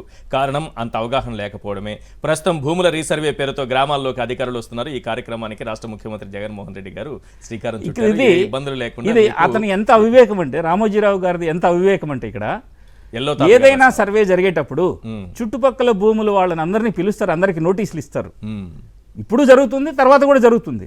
ఆ నోటీసులు ఇచ్చినప్పుడు వీళ్ళందరూ వెళ్ళి, బాబు నా భూమి ఇక్కడికి ఉంది, నీ భూమి ఇక్కడికి ఉంది వాళ్ళు వచ్చి చెప్తారు. చెప్పినప్పుడు ఈ సర్వేయర్ అన్ని నోట్ చేసుకుంటాడు. నోట్ చేసుకున్న తర్వాత అక్కడ చాలా వరకు వివాదాలు సర్వేయర్ లెవెల్లోనే పరిష్కారం అవుతాయి. తర్వాత అక్కడైనా ఈజ్మెంట్ రైట్స్ ఉన్నాయి. ఒక అతనికి ఈ పొలంలోంచి ఇంకో పొలంలోకి రోడ్లో వెళ్ళాలా, అది సమగ్రంగా ఉన్నటువంటి రోడ్డు కాదు, వాళ్ళ మధ్యలో ఎప్పుడో 1940s పెట్టుకున్నటువంటి రోడ్డు అనుకోండి. అటువంటి వాటన్నిటికి కూడా సమగ్రమైనటువంటి హక్కు కలిగించే విధంగా చేసేటువంటి ఏర్పాటు ఇది. తర్వాత మీ భూమికి ఏదో ఒక కారణం చేత మీ భూమిని ఇంకొకటి ఎవడో ఆక్రమించుకున్నాడు. ఆల్రెడీ గవర్నమెంట్ ఈ చట్టం ద్వారా మిమ్మల్ని హక్కుదారుగా గుర్తించింది. గుర్తించిన తర్వాత మీరు ఏదో ఒక రూపంలో మీరు దాని నుంచి మీరు యజమాని కాదనేటువంటి పరిస్థితి వస్తే దానికి ఇన్సూరెన్స్ కూడా పే చేస్తుంది. కొంచెం క్లియర్గా చెప్పండి. నేను అదే ప్రశ్న అడగాలనుకున్నా, మీరు ఆ సబ్జెక్ట్లోకి వచ్చారు. ఇప్పుడు మీ టైటిలింగ్ మీ పేరుతో అయిపోయింది, కానీ నేను వచ్చాను, ఇప్పుడు ఆ భూమి నాదే అని వచ్చాను, ఏవో కొన్ని పత్రాలు తీసుకొచ్చాను. ఇప్పుడు ఏం జరుగుతుంది? ఒకసారి టైటిలింగ్ అయితే క్లియర్ ఇంకా ఉండదన్నారు కదా, వాళ్ళ పేరుతోనే ఉంటుందన్నారు కదా. ఖచ్చితంగా వచ్చాను, ఇప్పుడు వచ్చింది. దాన్ని మీ దగ్గర ఉన్నటువంటి పత్రాలని సమగ్రంగా విచారించి అధికారులు దానిపైన ఒక ఇది తీసుకుంటారు. ఇది తీసుకున్న తర్వాత ట్రిబ్యునల్ కానీ, హైకోర్టు కానీ దానిపైన ఏదైనా డెసిషన్ ఇచ్చినప్పుడు ఏదో ఎక్కడో ఒక 1%, 0.1% ఎక్కడో ఒక కేసు అటువంటి జరిగింది అనుకోండి, అతనికి గవర్నమెంట్ కాంపెన్సేషన్ ఇచ్చేటువంటి ఇది కూడా, ఈవెన్ దానిపైన ఇన్సూరెన్స్ కూడా ఉంది. ఇన్సూరెన్స్ కూడా పే చేస్తుంది గవర్నమెంట్ పే చేస్తుంది. బికాస్ గవర్నమెంట్ అనేది రికార్డులు మెయింటైన్ చేస్తుంది. అది మనకి ఆధిపత్యం మన దీనిపైన సిస్టంలో అది లేదు. ఇప్పుడు మీరు పొలం కొన్నారు, తర్వాత మీ ఏదో ఒక స్థలం కొన్నారు, తర్వాత అది ఎవరో వచ్చి మీ దాన్ని ఆక్రమించుకుంటే గవర్నమెంట్ కోర్టుకి వెళ్ళాము, అతని పేరు పైకి వెళ్ళిపోయింది, ఇప్పుడు లేదు, నష్టపోయినట్టే. ఇప్పుడు దీని ప్రకారం చక్కగా మీకు ఇన్సూరెన్స్ కూడా వస్తుంది ఒకసారి మీరు దాన్ని రీసెర్చ్ చేసుకుంటే. తర్వాత మీ ఇప్పుడు వేలిముద్రల ద్వారా కానివ్వండి, ఆధార్ కార్డు కానివ్వండి, ఐసైట్ ద్వారా కానివ్వండి, ఇన్ని రకాలైనటువంటి ఇవి తీసుకున్నప్పుడు తర్వాత ఇక్కడ ఇంకోటి ఏంటంటే, బినామీ పేర్లతో ఉన్నటువంటి ఆస్తులన్నీ బయటకు వస్తాయండి. ఇప్పుడు ఇదే వాళ్ళ సమస్య. ఇప్పుడు అసలు ఓకే, సమస్య ఓకే, ఏంటంటే ఆ. బినామీల్ని భూముల పైన బినామీల పేర్లతో భూముల్ని ఎవరెవరైతే కొన్నారో అవును. బినామీల పేరు మీద ఎవరెవరైతే మెయింటైన్ చేస్తున్నారో వాళ్ళకి ఇప్పుడు ఇబ్బంది కలుగుతుంది. ఓకే. వాళ్ళు ఇవి ఇప్పుడు చూపెట్టలేరు. అవును. చూపెట్టలేనప్పుడు ఇప్పుడు అంటే ఇందాక సమగ్ర మా సర్వే ఊరు మిమ్మల్ని ఉంది, మా ఊరు పక్కన అమరావతి అని ఒక ఊరుంది. అక్కడ చాలా మంది మా బంధువులందరూ కూడా చాలా మంది బినామీలతో భూములు కొన్నారు. ఇప్పుడు వాళ్ళందరికీ ఇబ్బందా? మా వాళ్ళే తప్పకుండా ఇబ్బంది వస్తుంది. ఆ. మీరు వాళ్ళందరినీ తీసుకురావాలి కదా, ఎవరి పేరు మీద కొన్నారో వాడిని తీసుకురావాలా. వాడు మీకు ఎదురు తిరిగితే ఓకే. తర్వాత మా బంధువు ఒక అతను ఇప్పుడు కార్పొరేట్ స్కూల్స్ కాలేజెస్ నడుపుతాడు సార్, పెద్ద స్థాయి, పొలిటికల్ గా కూడా మంచి పొజిషన్ లో ఉన్న వ్యక్తి. అతను ఏం చేశాడంటే నాకు అతను చెప్పింది, అతను ఏం చేశాడంటే తన స్కూల్ వ్యాన్ డ్రైవర్లు, తర్వాత క్లర్క్లు, అక్కడ టీచర్లు, కాలేజీలో పనిచేసే లెక్చరర్లు, వీళ్ళ పేరుతో మా ఊరు పక్కన చిన్న ఊరు ఉంది అమరావతి అని, అక్కడ చాలా భూములు బినామీలతో కొనేశాడు. ఇప్పుడు దొరికిపోతాడా? ఖచ్చితంగా. ఇప్పుడు ఎందుకు సార్ మీరు దొరికిపోతాడా? తప్పకుండా దొరుకుతాడు. దొరకకుండా ఎట్లా ఉంటాడు? మీకు చిన్న ఎగ్జాంపుల్, కార్పొరేట్ స్కూల్స్ నడుపుతాడు సార్. ఏదైనా నడుపునేవి. ఎవడైతే ఎంత పెద్ద వ్యక్తి అయినా సరే చట్టానికి బాధ్యుడే కదా, లోబడి ఉండాల్సిందే కదా. మీకు ఇంకొక చిన్న ఉదాహరణ చెప్తాను నేను. మార్గదర్శి చిట్ ఫండ్స్ లో వీళ్ళు మేము అందరికీ పే చేసాము, చట్టం ప్రకారం మేము తీసుకోవడం అన్యాయమా తప్ప, న్యాయమా అన్యాయం చెప్పకుండా మేము డిపాజిట్స్ అందరికీ పే చేసాము అని చెప్పి ఒప్పుకుంటున్నారు. నేను మా బంధువుని ఎందుకన్నానంటే జనానికి అర్థం కావడం కోసం, సింపుల్ గా చెప్పడం కోసం. నిజంగానే అతను నా బంధువు అనుకున్నారు. సో అవి డిపాజిట్స్ అందరికీ పే చేసాము అంటున్నారు. పే చేసినప్పుడు ఎంతమందికి పే చేశారు, ఎవరికి పే చేశారు, ఎవరి దగ్గరికి వెళ్ళినవి ఆ డిపాజిట్స్ అనేవి సుప్రీంకోర్టు ఆ లిస్ట్ అడుగుతుంది. ఆ లిస్ట్ను వెరిఫై చేయమన్నారు. ఓకే. అక్కడ ఇటువంటి దొంగతనమే జరిగి ఉంటుంది అనేది సుప్రీంకోర్టు యొక్క. చాలా మంది వస్తారు ఇప్పుడు ఈ టైంలో మాట్లాడకూడదు, కానీ ప్రతి ఒక్కరికి అర్థమైంది కదా ఎవరెవరు వస్తారనేది అర్థం చేసుకోండి. ఏ స్థాయి నుంచి వస్తారనేది 1 by 1 ఏ రకంగా దొరికిపోతారు. అందుకనే ఇప్పుడు ఈ భూములు కుంభకోణాలు చేసిన వాళ్ళు దొరుకుతారు, బినామీలందరూ దొరుకుతారు. శాసనం చేసినప్పుడు సార్, పాతకాలంలో శాసనాలు ఉన్నాయి. ఓకే. ప్రజాప్రతినిధులే కదా వాళ్ళు కూడా, శాసనాలు చేసిన వాళ్ళు కూడా ప్రజాప్రతినిధులు. రాజు కూడా మన ప్రతినిధే కదా. రాజు ఏదైనా శాసనం చేసి, ఈ రోజు మనం హిస్టరీలో మనం ఆర్కియాలజీకి దీనికి వెళితే ఏదైనా ఒక వస్తువును కానీ ఒక ఏరియాని కానీ చూసినప్పుడు అక్కడ రాసినటువంటి శాసనాన్ని బట్టే కదా ఇది పలానా సంవత్సరంలోది, పలానా యుగంలోది అని చెప్పడానికి. ఈ రోజు సమగ్ర సర్వే జరిగినప్పుడు సమగ్ర సర్వే పలానా ఆయన దీంట్లో జరిగింది అనే దాంట్లో తప్పేముంది? దానిపైన ఫోటో ఉండడంలో తప్పేముంది? ఈ ఫోటో మిమ్మల్ని ఏం మింగేస్తుంది? ఇది జనాల్ని రెచ్చగొట్టడం కోసం చేస్తున్నటువంటి వ్యవహారం తప్ప ఇది. అందువల్ల విలేజ్లో, గ్రామాల్లో ఉన్నటువంటి సామాన్య ప్రజలందరికీ నేను చేసే విజ్ఞప్తి ఏంటంటే, చాలా సమగ్రంగా కూలంకషంగా మీరు ఆలోచించండి. మీ భూములు ఎక్కడికి పోవు, మీ ఆస్తులు ఎక్కడికి పోవు, ఇంకా మీకు ఎక్కువ రక్షణ కల్పిస్తారు. మీకు చక్కటి బుక్కులు, చక్కటి రిజిస్ట్రేషన్ సర్టిఫికేట్ మీ ఇంటికి వస్తుంది. మీ చేతిలో మీరు మీ పిల్లలకు వివాదాలు కాకుండా మీరు చక్కటి పుస్తకాన్ని మీ పిల్లవాడికి ఆస్తిపరంగా మీరు అందించవచ్చు. ఎటువంటి వివాదం లేనటువంటి సురక్షితమైనటువంటి డాక్యుమెంట్ మీకు ఇస్తారు. గొప్ప తండ్రిగా మిగులుతారు. ఇదంతా కూడా ఇంకోటి, ఇది సమగ్ర సర్వే అనేది స్టార్ట్ అయింది 14,000 గ్రామాల్లోనూ 16,000 గ్రామాల్లోనూ ఆల్రెడీ చేయాలి. 6,000 గ్రామాలు ఆల్రెడీ అయిపోయింది, 11,000 గ్రామాలు ఉన్నాయి. దాంట్లో ఇప్పుడు నా గ్రామంలో కూడా సగం అయింది. నా భూములు రెండు పంచాయతీల్లో ఉన్నాయి. ఒక దాంట్లో అయింది, ఒక దాంట్లో కాలే. సో ఇటువంటి సమస్యలు వస్తాయి. ఒక్కొక్కసారి ఆ డిజిటల్ సిగ్నేచర్ ఏదైనా ఇంకోటి ఏదో చిన్న అంటే టీచింగ్ ప్రాబ్లమ్స్ అనేవి ఉంటాయి. ప్రతి దాంట్లోనూ టీచింగ్ ప్రాబ్లం. ఆ టీచింగ్ ప్రాబ్లం పట్టుకొని ఈరోజు ఒక అడ్వకేట్ చెప్తున్నాడు నంద్యాలలో, నాకు ఇన్ని ప్రాబ్లమ్స్ ఉన్నాయి, నా ల్యాండ్ వెళ్ళిపోయింది అంటాడు. నీ ల్యాండ్ ఎలాగ వెళ్ళిపోతుంది అంటే ప్రజలు, ఒక పబ్లిక్లో ఉన్నటువంటి ప్రజలు ఒక 1000 మంది 2 లక్షల మంది కనపడ్డారని చెప్పేసి వాళ్ళకి ఊదరగొడితే ఎలాగా? వాళ్ళకి తెలియదు పాపం. అంటే విలేజ్లో ఉన్నటువంటి సామాన్య ప్రజానీకం అందరూ కూడా ఇప్పుడు అర్థం చేసుకోవాల్సింది, ఇవన్నీ కూడా బోగస్ మాటలు.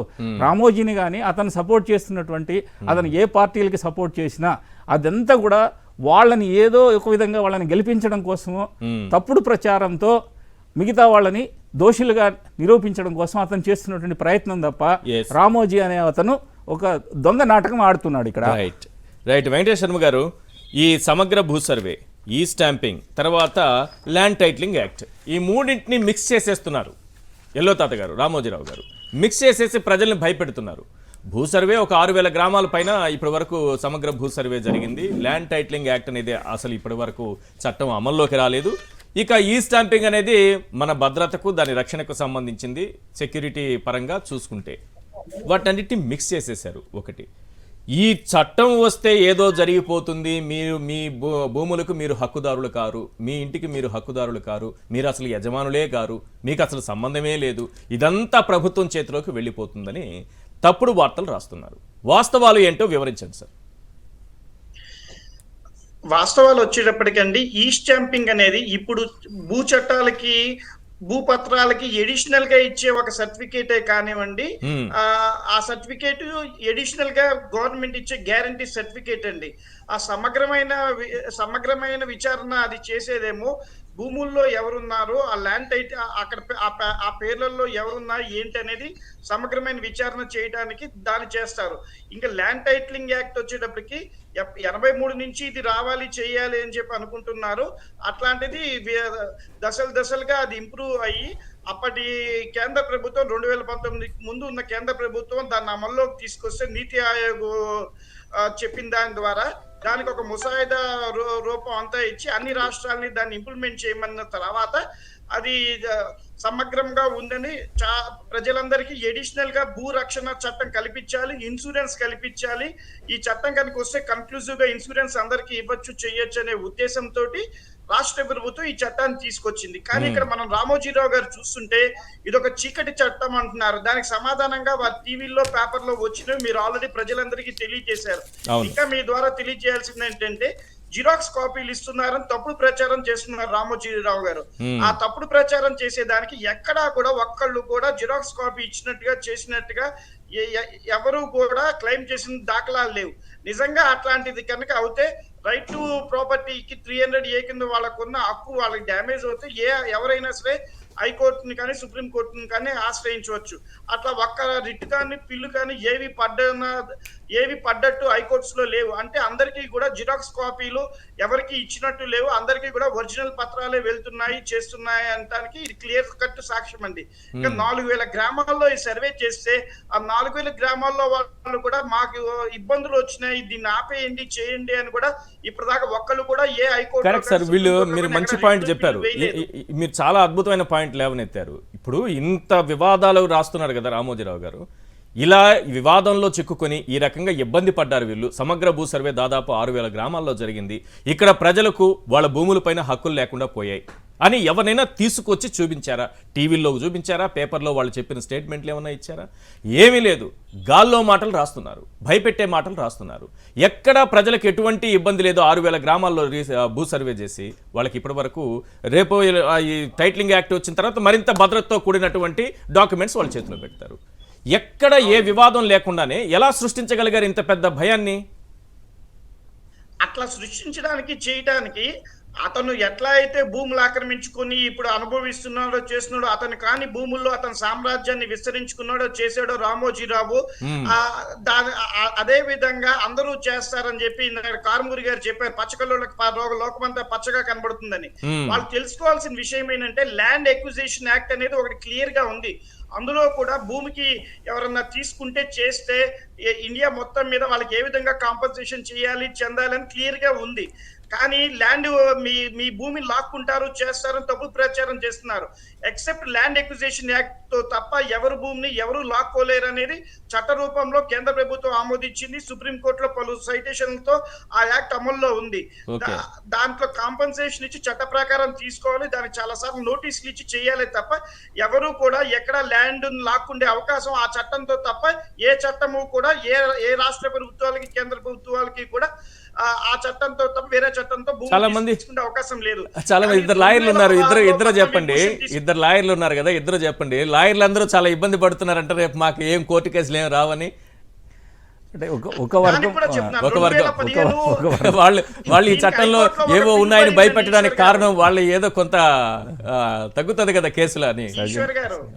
దీనికి కూడా ఆన్సర్ ఉంది. WP పిల్ 215/2023 హైకోర్టులో పిల్ పడింది. అప్పుడు హైకోర్టు వారు లాయర్లందరినీ అడిగారు, మీకు వచ్చిన ఇబ్బందులు ఏంటి, ఇంకా చట్టం అంతా ఇంకా పూర్తిగా అమల్లోకి రాలేదు కదా, చేయలేదు కదా, సివిల్ కోర్ట్స్ బార్ అని అంటున్నారు. మేము ఆర్డర్ ఇస్తున్నాం కదా, సివిల్ కోర్ట్స్ లో మొత్తం అన్ని కేసులకి నెంబర్లు ఇవ్వమని చెప్తున్నాము. అన్ని జిల్లా కోర్టులు, జూనియర్ సివిల్ జడ్జి కోర్టులు, సీనియర్ సివిల్ జడ్జి కోర్టులు అందరూ కూడా భూ వివాదాలు అన్నిటికీ కూడా నెంబర్లు ఇవ్వండి, యాష్ గా మీరు విచారణ చేయండి, ఎక్కడ నెంబర్లు ఇవ్వకుండా ఆపద్దు అని అన్నారు. ఈ చట్టం ద్వారా కనుక సివిల్ జ్యూరిడిక్షన్ కి బారైనా న్యాయవాదులు ఇబ్బంది పడుతున్నా హైకోర్టు ఇచ్చిన తీర్పుతో అన్ని నెంబర్లు జరుగుతున్నాయి కదా, హైకోర్టు వారే అన్నారు మీకు వచ్చిన ఇబ్బంది ఏంటి, మీరు ఎందుకు వచ్చారు హైకోర్టుకి, న్యాయవాదులను హైకోర్టు ప్రశ్నించడం జరిగింది. ఇవన్నీ కూడా రామోజీరావు గారు రాసే తప్పుడు రాతలు. 2016లో పద్మవిభూషణ్ ఇచ్చారండి రామోజీరావుకి. ఆ పద్మవిభూషణ్ భారత రత్న తర్వాత ఇచ్చే అత్యున్నతమైన పదవి అది. ఆ పదవికే కలంకం తీసుకొచ్చి అట్లా తీసుకొచ్చే విధంగా ఇతను రాతలు రాయటం కానీ చేతలు చేయటం కానీ చేయటంతో ప్రజలందరూ అవుతున్నారు. ఇట్లాంటి వ్యక్తులకి పద్మవిభూషణ్ ఇచ్చారు రామోజీరావు తీసుకోవాలని చెప్పి డిమాండ్లు వస్తున్నాయండి. వెనక్కి తీసుకోవాలన్నా సరే వదిలేద్దాం, అది దాని గురించి మనం మాట్లాడకూడదు కాబట్టి దాన్ని వదిలేద్దాం. నిజానికి అర్హులకి వస్తుందా లేదనేది మీ బాధ, అంతేలేదు. చీకటి చట్టం అని చెప్పి ఆయన అంటాం కానీ రాయటం కానీ పేపర్ లో అసలు లేనివన్నీ అభూత కల్పనలు సృష్టించడం కానివ్వండి, చేయటం కానీ ఇవన్నీ మనం ఏ విధంగా భావించాలి. పేపర్ అనేది ఏంటండి, ఒక ట్రాన్స్పరెన్సీతో ఉండాలి, ఎంతో కొంత జస్టిఫికేషన్ తో ఉండాలి. అసలు ఎటువంటిది లేనిది ఏదో ప్రభుత్వం ఒకటి చీకటి చట్టం తీసుకొచ్చింది మీ భూములని లాక్కుంటారు చేస్తారు అని చెప్పి అతను దాంట్లో రాయటం చెందడం మనం అన్ని గమనిస్తూ ఉంటే అతను ఆ పద్మవిభూషణ్ కి తగడు, ఆ స్థాయికి తగిన వ్యక్తి కాదు అని తనకి తాను మరొకసారి నిరూపించుకుంటున్నారు. మీరు అన్నారు 4 మెట్లు ఎక్కలేకపోతున్నాడు, 100 మెట్లు దిగజారిపోయాడు అని. ఆ పద్మవిభూషణ్ దానికి అత్యంత లోతుగా దిగిపోయాడు. ఇతను చేసే మార్గదర్శి అడ్డం పెట్టుకుని ఇతను చేసే సేకరణలు కానివ్వండి, సుప్రీంకోర్టు మళ్ళీ ఇతన్ని విచారించి ఇతని మీద చర్యలు తీసుకోమని చెప్పడం కానివ్వండి, ఇట్లాంటి పేపర్ అడ్డం పెట్టుకొని తప్పుడు రాయటం కానీ ఇవన్నీ మనం గమనిస్తే ఇతను ఆ పదవికి అర్హుడా అని చెప్పి మేధావులందరూ ప్రశ్నిస్తున్నారు. ప్రజలు ఆ పదవిని ఇతని దగ్గర నుంచి వెనక్కి తీసుకోవాలని కూడా డిమాండ్ చేస్తున్నారండి. ఇప్పుడు ఈ స్టాంపింగ్ అనేది ఎంత పకడ్బందీగా ఉంటుంది. ఈ స్టాంపింగ్ అండి, అసలు ఈ స్టాంపింగ్ కి మన ఇండియాలో ఈ స్టాంపింగ్ అనే దృక్పథం ఎప్పుడు వచ్చింది, ఎలా వచ్చిందంటే మీకు తెలుగు స్టాంప్ స్కామ్ అనేది ఒకటి ఉంది కదా, తెలుగు స్కామ్ లో పెద్ద రాజకీయ నాయకులు కూడా ఇరుక్కున్నారు. అంటే దొంగ స్టాంపులను తయారు చేసి స్టాంప్ పేపర్లను తయారు చేసి గవర్నమెంట్ రెవెన్యూకి గండి కొట్టారు. కొన్ని లక్షల కోట్లు వేల కోట్లకు నష్టం జరిగింది. అప్పుడు గవర్నమెంట్ ఆఫ్ ఇండియా ఇతర కంట్రీస్లో ఏ విధమైనటువంటి స్టాంపింగ్ వ్యవస్థ ఉందనేది చూసి అప్పుడు ఈ డిజిటైజేషన్లో భాగంగా ఈ స్టాంపింగ్ను తీసుకొచ్చారు. ఈ స్టాంపింగ్ వల్ల ప్రతి ఒక్కరికి గవర్నమెంట్కి 1 పైసా రెవెన్యూ తగ్గదు. అదేవిధంగా మీరు స్టాంప్ వెండర్స్ కానివ్వండి, స్టాంప్ రైటర్స్ కానివ్వండి, విత్ డ్యూ రెస్పెక్ట్, వాళ్ళు మిమ్మల్ని దానికి అంత అవుతుంది, దీనికి ఇంత అవుతుంది, బల్లకెంత కింద అంత అవుతుంది, బల్ల పైన ఇంత అవుతుంది అని చెప్పడానికి లేకుండా ఆ స్టాంపింగ్ కరెక్ట్గా దేనికి ఎంత వసూలు చేశారనేది దానిపైన ప్రింట్ అయ్యి వస్తుంది. అది ఎప్పటికీ పర్మనెంట్ రికార్డ్ అది. సో మీరు ఎంత పే చేయాలి. ఇప్పటికి ఏదైనా రాష్ట్రంలో ఇది అమల్లో ఉందా ఈ స్టాంపింగ్? ఇప్పుడు ఈవెన్ సబ్ రిజిస్టర్ ఆఫీసులో కూడా వచ్చేసింది కదా. ఇప్పుడు మీరు కంపెనీస్ యాక్ట్ కింద తీసుకుంటే కంపెనీస్ యాక్ట్ కింద మేము పే చేస్తున్నటువంటి అంతా కూడా ఈ స్టాంపింగ్ లోనే, కంప్లీట్ ఈ పేమెంట్ అండ్ ఈ స్టాంపింగ్. మొన్న ఎన్నికలప్పుడు అఫిడవిట్లు ఇచ్చిన వాళ్ళు కూడా చేయొచ్చు ఈ స్టాంపింగ్. ఇప్పుడు వాళ్ళు బయటికి పోయి ఎక్కడో స్టాంప్ వెండర్ దగ్గర పోయి స్టాంప్ కొనుక్కొచ్చుకునే బదులు అక్కడ వాళ్ళ ఫ్రాంకింగ్ మెషిన్ కూడా ఉంటుంది. అది సురక్షితమైన మెషిన్, అది నాన్ ట్యాంపరింగ్ మెషిన్. దాని ద్వారా కూడా మనం స్టాంప్ పేపర్స్ తెచ్చుకోవచ్చు. ఇప్పుడు మనకు హైదరాబాద్లో కూడా చాలా వరకు తెలంగాణలో అది డిస్పెన్స్ విత్ చేస్తున్నారు. ఇక ఫిజికల్ రాబోయే 1 year 2 years లో ఫిజికల్ స్టాంపులు అనేవి ఉండవు. దీనిపైన అసలు ఒక జర్నలిస్టు లేకపోతే ఒక జర్నలిజం నడిపేటువంటి పత్రిక లేకపోతే ఒక ఛానల్ ఇది ఈ స్టాంపింగ్ అనేది తప్పు అని చెప్పడము, ఒక రాజకీయ నాయకుడు ఈ పేపర్లన్నింటినీ చించేయడము, అక్కడ అది జెరాక్స్ అని చెప్పడము, అది ఎట్లా జెరాక్స్ అవుతుంది? సో ఇవన్నీ కూడా భయం ఉండాలి, ఆయనకు కూడా భయం ఏదో ఉంటుంది. అన్యాయంగా ఇవన్నీ వస్తే సమగ్ర భూ సర్వేలు అక్కడ కూడా జరిగితే అంటే ఎంతకాలం జరిగితే కాదు సార్, మీరు ప్రాణంతో నిలవ ఉన్నంత కాలం, ఆల్రెడీ పెద్ద ఆయనకి 89 ఏళ్ళు, ఇంకో 15 ఏళ్ళు బతకాలి అనుకుందాం. మీరు ఉన్నంత వరకు మీరు సేఫ్ చేయగలరు. మీరు పోయిన తర్వాత అయినా మళ్ళీ ప్రాబ్లం వస్తుంది కదా మీ భూములకి. వీళ్ళందరికీ అదే పరిస్థితి కదా. ఇప్పుడు ఎవరెవరైతే మీరు ఇందాక మీ చుట్టాలకు అమరావతి చుట్టూ కొన్నారో, సరే సరే అటువంటి పెద్ద చుట్టాలు వాళ్ళు ఎవరు చుట్టాలని జనాలకు అర్థం అవ్వాలని చెప్పాలి. అందుకే అటువంటి పెద్ద చుట్టాలు అందరూ ఇప్పుడు ఆ బినామీలతో ఏమైనా ఉంటే బయటకు వస్తాయి కదా. తర్వాత వీళ్ళని ఈ ఎస్సీ ఎస్టీ బీసీలకు సంబంధించినటువంటి వ్యక్తుల్ని వాళ్ళకి అంతకుముందు ఎప్పుడో వచ్చినటువంటి భూములని గవర్నమెంట్ ద్వారానో దీని ద్వారానో వచ్చినటువంటి భూముల్ని వీళ్ళు భయపెట్టి లాక్కున్నవన్నీ కూడా ఇప్పుడు మళ్ళీ బయటకు వస్తాయి కదా. సో అందువల్ల వీళ్ళు దాన్ని వ్యతిరేకిస్తారు, సాధ్యమైనంత వరకు ఆ చట్టాన్ని వ్యతిరేకించడానికే పూనుకుంటారు. అయితే దాన్ని ఎప్పుడో చేయాల్సింది ఇప్పుడు ఓట్ల కొనుగోలు కోసమని, లేకపోతే ఓట్లను దండుకోవడం కోసం అని చెప్పి దీన్ని ప్రజల్లో ఒక అపోహ కలిగించి ఈ అపోహ ద్వారా వాళ్ళు బెనిఫిట్ పొందడానికి రామోజీరావు ఒక పర్టికులర్ సెక్షన్ ఆఫ్ పార్టీస్ను బెనిఫిట్ పొందడానికి వాళ్ళకి బెనిఫిట్ చేయడం కోసం రామోజీరావు ఇది తన భూతద్దంగా చూపిస్తున్నాడు. రైట్. సుబ్బరాజు గారు సీనియర్ అనలిస్ట్ మనకు ఫోన్ లైన్లో అందుబాటులో ఉన్నారు. సుబ్బరాజు గారు, ఏంటి రోజు రామోజీరావు గారు ఈ ల్యాండ్ టైటిలింగ్ యాక్ట్ పైన చాలా అపోహలు సృష్టిస్తున్నారు, ప్రజల్ని భయభ్రాంతులకు గురి చేస్తున్నారు, ఏం చెప్తారు సార్? యాక్చువల్ గా మనము ప్రపంచవ్యాప్తంగా గ్లోబలైజేషన్ లో ఉన్నామండి. అమెరికాతో సహా అన్ని అడ్వాన్స్డ్ కంట్రీస్ లో ల్యాండ్ కొనటం అనేది, ల్యాండ్ కొనేవాడు అమ్మేవాడు ఫిజికల్ గా కలవకుండా 1 వీక్ లోపులో ట్రాన్సాక్షన్ కంక్లూడ్ అవుతుంది. ఎందుకంటే టైటిల్ గ్యారంటీ అనేది అక్కడ ఉండటం వల్ల ల్యాండ్ కొనేవాడు వాళ్ళు ఫిజికల్ గా తన ల్యాండ్ చూడకుండా నాకు ఈ ల్యాండ్ నచ్చిందని చెప్పి వాళ్ళ కన్సల్టెంట్ కి, ప్రొఫెషనల్ కన్సల్టెంట్ కి చెప్తాడు. తను వాళ్ళతో డీల్ చేసి కొనేసి రిజిస్టర్ డాక్యుమెంట్స్ తో సహా మొత్తం అంతా ఫెసిలిటేట్ అయింది. ఇంకొక విషయం ఏంటంటేనండి, అక్కడ ల్యాండ్ టైటిల్ గ్యారెంటీతో పాటు టైటిల్ ఇన్సూరెన్స్ ఉండటం వల్ల మన ల్యాండ్ అమ్ముకోవాలంటే మనం డైరెక్ట్ గా మన సబ్ రిజిస్టర్ ఆఫీస్కి వెళ్ళి మన డాక్యుమెంట్స్ ఇచ్చేసి మేము అమ్మేదలుచుకున్నాము ల్యాండ్ అంటే, అక్కడ అప్పుడు గవర్నమెంట్ రేట్ ఎంత ఉందో దానికి 5% 6% డిడక్ట్ చేసి ప్రతి మంది మన్నాడు డీడీ తీసి ఇచ్చేస్తారండి. ఆ డీడీ తీసి ఇచ్చేయటం అంటే అక్కడ గవర్నమెంట్ వాల్యూకి మార్కెట్ వాల్యూకి తేడా 5 to 10% ఉంటుందండి. అట్లాగా అందుకని అక్కడ ల్యాండ్ పర్చేజులు కానీ సేల్ కానీ ఈవెన్ అపార్ట్మెంట్ సేల్స్ కానీ దుబాయ్లో వాళ్ళు దుబాయ్లో ప్రాపర్టీ కొనాలంటే ఇక్కడి నుంచి కదలకుండా మీకు డాక్యుమెంట్స్ ఇక్కడికి వచ్చేస్తాయి. మీరు ఫిజికల్ గా వెళ్ళి చూడకుండా కూడా ఇవన్నిటికి కారణం ఏంటంటే పక్కా టైటిలింగ్ గ్యారంటీ యాక్ట్స్ ఉన్నాయి అక్కడ. అదే మోడల్లో బాగా ప్రపంచం అంతా రావాలి. ఎందుకంటే ఇండస్ట్రీస్, ఇన్వెస్ట్మెంట్స్, ప్రాజెక్ట్స్ రావాలంటే ఓన్లీ గవర్నమెంట్ దగ్గర ఉన్న ఇండస్ట్రియల్ ఎస్టేట్స్ లో ల్యాండ్ సరిపోవండి ఒక్కోసారి. రెండోది ఏంటంటే వాళ్ళు గవర్నమెంట్ దగ్గర నుంచి తీసుకుంటున్నారు అనే చెడ్డ పేరు వస్తుందని కొన్ని respectable companies private land acquire చేయాలనుకుంటాయి. కానీ భారతదేశంలో ప్రైవేట్ ల్యాండ్ అక్వైర్ చేయాలంటే వాటి టైటిల్ డిస్ప్యూట్స్ వల్ల చాలా పెద్ద ప్రాజెక్టులు కూడా ఆగిపోతున్నాయండి.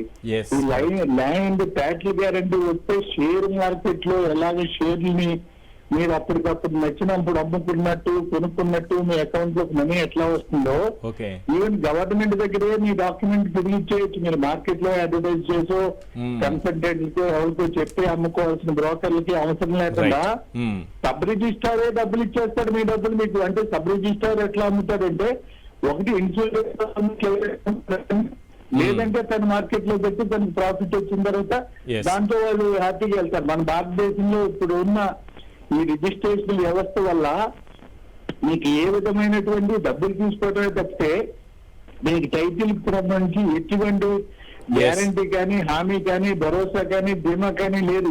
ఎవరు ఎప్పుడైనా ఎలా డాక్యుమెంట్లు సృష్టిస్తున్నారు. దాని వల్ల ఏంటంటే యాక్చువల్ ఓనర్ ఒక పెద్ద మనిషికి ఎన్ఆర్ఐ నాతో అన్నాడు, సుబ్బరాజు గారు మీకు 100 కోట్లు ఇస్తాను, నాకు దేశంలో 5 ఎకరాల పొలం హైదరాబాద్ లో నేను నచ్చిన ప్లేస్ చూపిస్తాను, మీరు కొనిపెట్టగలుగుతారా? లాస్ నాకు మీకు లాస్ పోకుండా నేను అమెరికాలో 1000 కోట్ల ఇన్వెస్ట్మెంట్ ఒక డేలో చేయగలుగుతాను ల్యాండ్ విషయంలో. ఇండియాలో నేను వచ్చి 150 కోట్లు ఫస్ట్ ఇండియాలోకి వచ్చినప్పుడు నేను కొన్నాను 8 ఎకరాలు 10 ఎకరాలు 150 కోట్లు పెట్టి. అది నాకు 8-9 సంవత్సరాల తర్వాత మొత్తం డబ్బులు పోయినాయి అని తెలియడానికి 8 సంవత్సరాలు పట్టింది నాకు. అందుకని ఇక్కడ మీకు నేను ఛాలెంజ్ విసురుతున్నాను, మీకు భారతదేశం ఇన్వెస్ట్మెంట్స్ ప్రమోషన్ చెప్పాల్సింది రామోజీరావు లాంటి వాళ్ళు ఉన్న ఈ సమాజంలో కొంచెం కష్టమే సార్ అని. అయితే ఆయన అన్నాడు అదేంటండి ఇట్లా అంటే అమెరికాలో టైటిల్ గ్యారంటీ యాక్ట్ ఉందండి, మనం వెళ్ళి ఈ హెడేక్లన్నీ పడవసరం లేదు, మీకు డాక్యుమెంట్స్ మొత్తం అంతా కూడా క్లియర్ గా ఉంటుంది, మీ డాక్యుమెంట్స్ మీరు సబ్మిట్ చేస్తే డబ్బులు ఇచ్చేస్తారు మనవాడు. లేకపోతే ఇంకో 2 రోజులు సేమ్ యాజ్ మీ బ్యాంక్ లో చెక్ చేసుకున్నట్టే అది అట్లాంటి దానికి దారి తీసే మార్గాన్ని సుగమం చేసే తొలి ప్రయత్నం, అతి పెద్ద ప్రయత్నం, అతి క్లిష్టకరమైన కష్టకరమైన ప్రయత్నం. 100 ఏళ్ల తర్వాత సమగ్రమైనటువంటి శాటిలైట్ ద్వారా, డ్రోన్ ద్వారా భూమి యొక్క సర్వేని చాలా పటిష్టమైన సాంకేతిక పరిజ్ఞానం ద్వారా చేస్తూ వాటికి ఎంత ఎఫర్ట్, దాని వెనకాల ఎంత థింకింగ్, ఎంత లీగల్ డిపార్ట్మెంట్ నుంచి, అన్ని డిపార్ట్మెంట్ నుంచి సెవరల్ రౌండ్స్, నల్సార్లో భూమి ఎక్స్పర్ట్స్, అంటే అద్భుతమైనటువంటి వరదాయిని, వరప్రసాదిని ఈ దేశంలో. వీళ్ళు ప్రజలకు మంచి జరుగుతుంటే ఏడుస్తున్నారు, ఎవరి అవసరాల కోసమో ఏడుస్తున్నాడు ఈయన ఈ వయసులో, అంతే కాదండి. Right right right. Thank you అండి సుబ్బరాజు గారు, మీ అనాలిసిస్ అందించినందుకు thank you so much. Venkatareddy garu. Eshwar గారు, ఇప్పుడు 6,037 గ్రామాల్లో పూర్తయింది భూ సర్వే. ఓకే. 6,037 గ్రామాల్లో పూర్తయింది. మరి 6,037 గ్రామాల్లో తెలుగుదేశం పార్టీ నాయకులు ఉన్నారు కదా, సారీ పొలిటికల్ గా నేను చెప్పదలుచుకోలేదు, ఇదే ఈనాడు రిపోర్టర్లు ఉన్నారు కదా ఆ గ్రామాలకు సంబంధించి. ఎక్కడన్నా నిజంగా ఎవరన్నా ఎదురు తిరిగితేనో, లేదంటే ఇదిగోండి మాకు ఇది మా భూములు లాక్కునేందుకు సర్వే చేస్తున్నారని ఉంటే నిజంగా వాళ్ళ పత్రికల్లో రాసేవాళ్ళేగా. అవును, వాళ్ళ పత్రికల్లో రాసేవాళ్ళు. రెండో అంశం వచ్చేటప్పటికి ఇన్ని కోట్ల మందికి లబ్ధి చేకూరేటటువంటి యాక్ట్ ఇది. ఈ చట్టం ద్వారా ఎక్కడా కూడా వివాదాలు లేకుండా, అంటే ఎక్కడా కూడా గొడవలు లేకుండా, ఒక వివాదాలు లేనటువంటి కొత్త గ్రామాలు గాని, మనం భూ తగాదాలు లేనటువంటి గ్రామాలని మనం చూడబోతా ఉంటే ఓర్చుకోలేనటువంటి వీళ్ళు కొంతమంది లాయర్ల చేత, లేదంటే వీళ్ళ పత్రికల్లో అడ్డగోలుగా రాతలు రాపించి. నేను అడుగుతున్నాను, ఇప్పుడు రామోజీరావు గారు, ఇప్పుడు మీకు సంబంధించి ఎవరన్నా ఒక రిపోర్టర్ అని వచ్చి ఇదిగోండి మాకు ఈ భూ సర్వే చేశారండి మా ఊర్లో, దానివల్ల మాకు ఏమైనా నష్టం కలిగిందని ఎవడని చెప్పాడా? చెప్తే వాళ్ళు ఎవడో తీసుకురమ్మండి. లేదంటే ఏమన్నా రిజిస్ట్రేషన్ చేయించుకుంటే మాకు నకిలీ డాక్యుమెంట్ ఇచ్చారు, జిరాక్స్ ఇచ్చారు, ఒరిజినల్ ఎవరైనా చూపించమనండి. 1923-24లో సర్వే జరిగింది సార్. దాని తర్వాత ఇప్పటి వరకు భారతదేశంలో సర్వే జరగల, భూ సర్వే 1923-24 టైంలో జరిగింది. దాదాపుగా 100 సంవత్సరాల తర్వాత భూముల రీసర్వే జరుగుతుంటే ఇది కొన్ని వందల కోట్ల రూపాయల ప్రభుత్వం ఖర్చు పెట్టి మరి ఈ రోజు ప్రజలకు ఉపయోగకరంగా, ఎందుకంటే భవిష్యత్ మొత్తం చర్చించుకుంటారు సార్ దీని గురించి. ఎస్, మాకు ఒక వివాదాలు లేనటువంటి ఒక క్లియర్ టైటిల్ తో మా భూముల్ని మాకు ప్రభుత్వం గ్యారంటీతో అప్పచెప్పిందని చెప్పి తరతరాలు చెప్పుకుంటాయి. కాబట్టి ప్రభుత్వం మీద చెడ్డ పేరు తీసుకురావాలనేటువంటి ఒక ఆలోచనతో ఈ దుర్మార్గులు పన్నినటువంటి కుట్ర ఇది. సో అందుకని అడ్డగోలుగా రాతలు రాస్తా ఉన్నారు. ఇంకెన్నాళ్ళు రాస్తారు సార్? రాయండి. ఇంక ఎన్ని రోజులు రాస్తారు? ఇలా రాసి ప్రజలు మభ్యపెట్టడానికి ఇలాంటి రాతలు రాస్తే ప్రజలు ఎవరు కూడా నమ్మేటటువంటి పరిస్థితుల్లో లేరు. ఈయన గుట్టల్లో ఏం చేశాడు అసలు అది చెప్పండి, ఈయన గురించి చెప్దాం ఫస్ట్. మీరు ఎలాగో ఈ ప్రజలకు కూడా చాలా వరకు అవగాహన వచ్చేసింది, ఆ భయం కూడా పోయింది, ఎవరిలోనూ లేదు ఇప్పుడు, పెద్దగా ఎవరు పట్టించుకోవట్లేదు అండి. కొంత అవగాహన అయితే మాత్రం తీసుకురాగలిగాం. మీలాంటి వాళ్ళందరూ పెద్దవాళ్ళందరూ కూర్చొని, అవగాహన ఉన్న వాళ్ళు కూర్చొని చెప్పడం వల్ల. ఆ గుట్టల్లో ఏం జరిగింది, రామోజీరావు ఏం చేశాడు చెప్పండి కొంచెం అందరికి. గుట్టల కంటే ముందు ఇంకో వ్యాపారం కూడా చేశాడు సార్. ఏంటిది? ఈ గుట్టల వ్యాపారం కంటే ముందు హిమాయత్ నగర్ లో వ్యాపారం గురించి చెప్తాను సార్. ఆ వ్యాపారం ఏంటంటే వసుంధర ఫెర్టిలైజర్స్ అని పెట్టాడు సార్ 1965 ఖమ్మం బేస్ గా. నలుగురు పార్ట్నర్లు రామయ్య, చెరుకూరి రామయ్య పార్ట్నర్ అలియాస్ రామోజీరావు, మిగిలిన ముగ్గురు పార్ట్నర్లు ముంచేసి లాస్ వచ్చిందని చెప్పి అక్కడ ఎగనాం పెట్టిన పాపం. సో అది అక్కడి నుంచే బిగిన్ అయింది. ఏది 85 రూపాయల అద్దీంట్లో 1962లో ఉండి ఇమీడియట్ గా తర్వాత కిరణ్ యాడ్స్ అని ఒకటి పెట్టాడు. దాని తర్వాత 65లో వసుంధర ఫెర్టిలైజర్స్ అని పెట్టి ఎరువుల వ్యాపారం. లాస్ వచ్చిందని చెప్పి ఆ పార్ట్నర్లు అందరూ ముంచేశాడు, ముగ్గురు పార్ట్నర్లని. దాని తర్వాత మెల్లిగా 1983 వచ్చేటప్పటికి రామారావు గారి దగ్గర చేరి ఆ టైం నుంచి ఇంకా ప్రభుత్వాన్ని అండగా పెట్టుకొని ప్రభుత్వం ఆధ్వర్యంలో ప్రభుత్వానికి సపోర్ట్ గా ఒక పేపర్ను పెట్టేసి దాని ద్వారా ఏదైతే మీరు అన్నట్టుగా రామోజీ ప్యాలెస్, ఇప్పుడు అందరూ అంటారు కదా రామోజీ ఫిలిం సిటీ కాదు సార్, ఆయన కూడా అక్కడ పైనే ఉంటాడు. ఆయన పైనుంచి ఎక్కడ రాడు, బయటికి రాడు. కానీ అక్కడి నుంచి జూబ్లీ హిల్స్ కి రప్పించాడు సార్ జగన్మోహన్ రెడ్డి గారు. నిజంగా శభాష్ అనొచ్చు. ఎందుకంటే ఆ రామోజీ ఫిలిం సిటీ నుంచి బయటకు వచ్చేవాడు కాదు ఏ రోజు రామోజీరావు. ఎక్కడున్నా ఎవరైనా రామోజీ ఫిలిం సిటీకి వెళ్ళే కలవాలి. ఎవరు కేంద్ర హోంమంత్రి వచ్చినా రామోజీ ఫిలిం సిటీకే రావాలి. ఆయన దగ్గరకే పిలిపించుకునేవాళ్ళు. ఎవరు న్యాయమూర్తుల నుంచి అందరూ ఎవరైనా అక్కడికే రావాల్సినటువంటి పరిస్థితి నుంచి నాకు బాగోలేదు, నాకు ఆరోగ్య సమస్యలు ఉన్నాయని చెప్పి సిఐడి వాళ్ళు వెళ్తే జూబ్లీ హిల్స్ కి హుటాహుటిన అర్ధరాత్రి వచ్చి జూబ్లీ హిల్స్ లో పడుకున్నాడు. మీరు చూసారు కదా అప్పుడు విజువల్స్. ఆ విజువల్స్ ఏంటి సార్? పడుకున్న విజువల్స్ అయితే బాగుంటాయి. ఇది ఏ మాయో ఆ మాయో ఏ కాలమయమో నాకు ఇట్లా అయిందని చెప్పి ఒక వదిలేరు కదా. సో మరి ఆ కాలమహిమ అట్లా వచ్చిందా, జగన్మోహన్ అట్లా వచ్చిందని అడిగి మరి సిగ్గు లేకుండా ఈ రాతలు ఎందుకు? సిగ్గు లేకుండా ఇటువంటి రాతలు ప్రజల్లో అబద్ధాలు వెంకటరెడ్డి గారు తీసుకొని వెళ్ళటం. వెంకటరెడ్డి గారు ఈ బిజినెస్లన్నిటికంటే కూడా ముందు మీరు ఇంకొక పాయింట్ మర్చిపోయారు, అది చాలా అవసరం కూడాను ప్రజలకి. అతను జొన్నపాడు అనే విలేజ్లో జీజే రెడ్డి గారు ఉండేవారు, పెద్ద ఆయన. అప్పట్లో ఇందిరాగాంధీ గారితో కూడా చాలా సత్సంబంధాలు ఉన్నటువంటి పొలిటీషియన్, ఒక భూస్వామి ఆ జొన్నపాడు ఏరియాలో విజయవాడ సరౌండింగ్స్లో ఉన్నటువంటి. అతని దగ్గర వాళ్ళ చుట్టాలను పట్టుకొని వాళ్ళ దగ్గర వాళ్ళ ఇంట్లో ఢిల్లీలో కూడా గుమస్తాగా పనిచేశాడు, కాఫీలు అందించాడు ఆయనకి. కాఫీలు అందించే స్థాయిలోంచి అక్కడి నుంచి ఇప్పుడు వాళ్ళ కొడుకుని ఆ జీజే రెడ్డి గారిని దేశ బహిష్కరణ చేసే విధంగా ప్లాన్ చేసి అతన్ని దేశ బహిష్కరణ చేయి అతను భయపడి వెళ్ళిపోతే ఆ షేర్లను ఇప్పటికి కూడా ఇంకా వాళ్ళ పేర్ల మీద రాయకుండా గత 40 ఏళ్ళుగా ఆ షేర్లన్నీ కూడా జీజే రెడ్డి పేరు మీదే ఉంటాయి. డివిడెండ్లు ఎక్కడ పోయినాయో తెలియదు. ఈ మధ్య వాళ్ళ కొడుకు కూడా మన యూరి రెడ్డి వచ్చేసి మన కంప్లైంట్ కూడా ఇచ్చాడు. ఇంకా అటువంటి విచారణలన్నీ కూడా చాలా ఉన్నాయండి. అందువల్ల బహుశా నాకేమనిపిస్తుందంటే జూన్ 4 తర్వాత తాత కూడా కొద్దిగా దీంట్లో కొంచెం మరి షోలు లెక్క పెట్టాల్సి వస్తుందేమో అని చెప్పి నాకు అనిపిస్తుంది. ఈ మార్గదర్శి చిట్ ఫండ్ కానివ్వండి, ఈ జీజే రెడ్డి కేసులు కానివ్వండి, అవి మన యూరి రెడ్డి ఉన్నాడు కదా, యూరి రెడ్డి నిన్న కూడా నాకు కాల్ చేశాడు. ఇందాక వెంకటరామరెడ్డి అని చెప్పిందంటే అదే కాదు సార్, ఎంతమంది ఇతను బాధితులు అంటే ఇతను ఎంతమందిని మోసం చేశాడంటే ఒక పత్రికను అడ్డం పెట్టుకొని స్వగృహ ఫుడ్స్, అనేక స్వగృహ ఫుడ్స్ మూతపడడానికి ఇతనే కారణం. అక్కడ వాళ్ళు స్వగృహ ఫుడ్స్ లో నిజంగా పచ్చళ్ళు చాలా బాగుంటాయి సార్. వాళ్ళు పచ్చళ్ళు తయారు చేస్తారు. అయితే ఈ రోజు అగ్రిగోల్డ్ సంస్థ, అగ్రిగోల్డ్ గ్రూప్ ఈ రోజు అంత అధమ స్థాయికి వెళ్ళిపోవడానికి అతనే కారణం అండి. I can tell very surely. ఎందుకంటే వీళ్ళకి అన్ని రంగాల్లోనూ కాంపిటీషన్ గా వెళ్ళాడు. ఫెర్టిలైజర్ లో వెళ్ళాడు, పాలలో వెళ్ళాడు, స్వీట్స్ లో వెళ్ళాడు, పచ్చళ్ళలో వెళ్ళాడు, రియల్ ఎస్టేట్ లో వెళ్ళాడు, తర్వాత మీడియాలో వెళ్ళాడు. సో వాళ్ళ పైన పాపం వాళ్ళు పేద బ్రాహ్మణులుగా ఉండి సంపాదించుకొని బ్రదర్స్ అందరూ కూడా 5 మంది 6 మంది బ్రదర్స్ చాలా జాగ్రత్తగా వచ్చిన వాళ్ళని తన యొక్క క్రూకెట్ దీంతో తొక్కేశాడు. ఇది చాలా మందికి తెలిసి కూడా ఎవరు బయటికి చెప్పరు. తండ్రి పెట్టినటువంటి పేరుని ఆ పేరు బాగోలేదని మార్చుకున్నటువంటి దుర్మార్గుడు ఏదైతే ఈ జిల్లా పేపర్లో మీరు సార్ అనేక జిల్లా పేపర్లో మీరు చూస్తే చిట్ ఫండ్ సంస్థలు మూసేయడానికి కారణం ఇదే ఈనాడు దినపత్రిక. కారణం ఏంటంటే ఆ చిట్ ఫండ్ సంస్థలు మంచిగా వాళ్ళు నీతిగా నిజాయితీగా నడుపుతున్నా కూడా ఈ మార్గదర్శికి ఎక్కడ అడ్డం వస్తారు అని చెప్పి ఇది కూడా ఆ చిట్ ఫండ్ దుకాణం బంద్ చేస్తుందని క్వశ్చన్ మార్క్ పెట్టేవాడు. క్వశ్చన్ మార్క్ ఇదిగో ఆ చిట్ ఫండ్ దగ్గరికి వెళ్ళి గొడవ చేశారు, మా డబ్బులు ఇవ్వట్లేదని చెప్పి ఇలాంటి అన్ని తప్పుడు వార్తలు రాపించి అనేక చిట్ ఫండ్ సంస్థలు జిల్లా స్థాయిలో ఏదైతే పట్టణాలు మున్సిపాలిటీ స్థాయిలో అనేక చిట్ ఫండ్ సంస్థలు క్లోజ్ అవడానికి ఈ దుర్మార్గుడే కారణం. ఇట్లాంటి చీకటి వ్యాపారాలు, ఇట్లాంటి చెత్త పనులన్నీ చేసి ఈ రోజు ఇతను పెద్ద మనిషిగా మీడియా మొగలుగా ఇవన్నీ నడుపుతా ఉంటే ప్రజలకేం తెలియదా సార్? ప్రజలు చాలా తెలియదు. ఖచ్చితంగా టైం వచ్చినప్పుడు అందరికీ thank you so much sir. ఇది వాళ్ళ చర్చా కార్యక్రమం చూస్తూనే ఉండండి సాక్షి.